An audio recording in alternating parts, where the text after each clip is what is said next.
A day in my life as a BCAED student. At ngayong araw nga na to, meron nga kaming culminating o ang tinatawag na art exhibit patungkol sa ginawa naming painting. Hindi ko na nga pala namalayan anong oras na nga pala.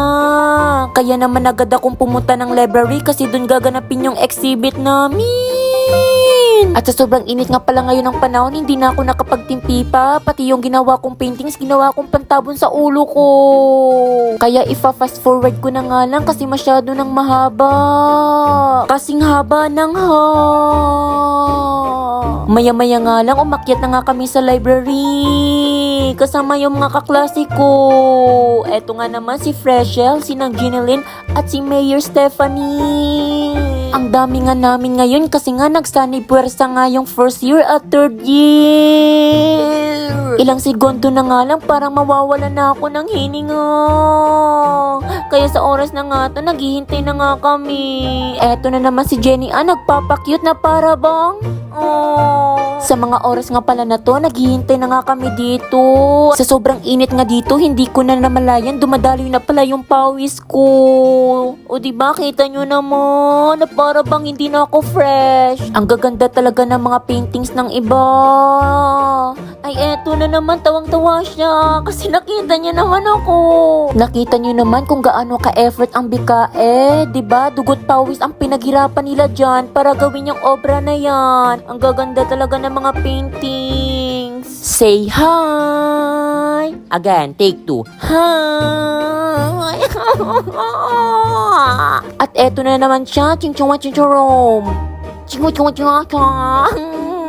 Ano ba? Hi! Si Mio talaga, hari talaga ng katatawanan. At balik na nga tayo dito. Ang gaganda talaga ng mga paintings na parang hindi ako makatulog. Eto na naman siya. Bumabalik na naman siya ulit. Parang bangungot lang. Tama na yan. Naiinit na nga kami sa kakahintay kasi anong oras na nga. Eto nga pala si Stephanie. Diba nagbibisi-bisihan kasi stress na talaga siya. Pero aminin, fresh pa din. Kinikilig. Jesus! Pero sa totoo lang, kanina pa talaga kami naghihintay dito. Anong oras na talaga? Hanggang bukas pa? Kita ko nga dito si Apo Wang Hindi ko nga alam kung siya nga ba ito. Hindi ba't nagtatatato yan? Pero ba't ngayon nagtatahi na? Diba 9:43 AM na pero wala pa rin. Hindi pa kami nagsisimula. Init na kami dito sa loob. Iba talaga ang makeup ni Violet at eto naman si Charmel na para bang hindi ko nakilala. At bigla ko nga nakita ang paintings na to na para bang King Kong or di kaya unggoy. Ang laki ng bunganga na para bang kakainin niya ang buong tao sa mundo na to. Agaw pansin talaga to. Nung una ko talaga to nakita, parang pinagbantaan niya yung buhay ko. Eto nga si Jasmine na para bang gustong-gusto niya na talagang magbakasyon. Hi! Anong oras na pero wala pa ding nangyayari. Gutom na talaga ako dyan. Gustong-gusto ko na talagang kumain ng lunch. Pero tiis-tiis lang muna hanggang dumating yung tamang oras. At sa wakas, nandito na nga si Mom. My God. Sa mga oras na nga yan, nagsisimula na nga kami na para bang na-excite na kaming matapos. Diba, nagsisimulan pa nga lang pero random na Pasensya na pala kayo sa voice over ko. Nagmamadali. Nag-opening prayer na nga kami dyan kasi nagsimula na nga yung program. Pero sa totoo lang, buring na talaga kami sa mga oras na to pero wala kaming magawa at yung iba nga nagugutom na katulad ko. Diba 11:17 AM na kakastart pa lang. Pero wala nga kaming magawa. Sino ba naman kami? Estudyante lang naman. Kunting tiis na lang talaga makakalaya din kami dito. At eto na nga, nag-start na nga. For today, yung MC nga pala namin ngayon, walang iba kundi yung kabardagulan ko kanina, si Mio Franz Duhali. At sa mga oras na to, nag-intermission nga yung BCAED 3A at 3B na para bang ang ganda talaga pakinggan at ang gagaling nila. Na para bang gusto ko na lang matulog. Pakinggan nyo to.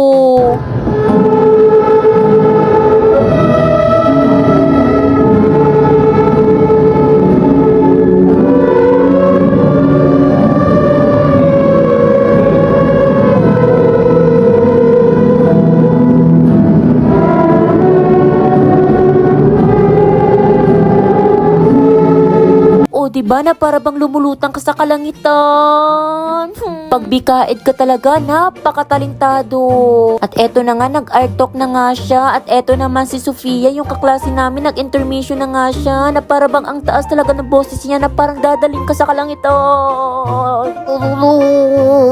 At eto nga pala yung mga third year, nag-art talk presentation nga sila about sa mga paintings nila, yung patungkol sa mga experience nila, inspiration, kung paano sila natuto, kung saan sila nagsimula. By the way, eto na nga yung exciting part, patapos na nga kami, na para bang excited na kaming umuwi. At binigyan na pala dyan si ma'am ng certificate at pasalubong, token pala. At eto na nga, nag-picture taking nga muna bago magsiuwian, o diba, ang ganda talaga ng mga obra nila. At hanggang dito na lang, paalam, bye!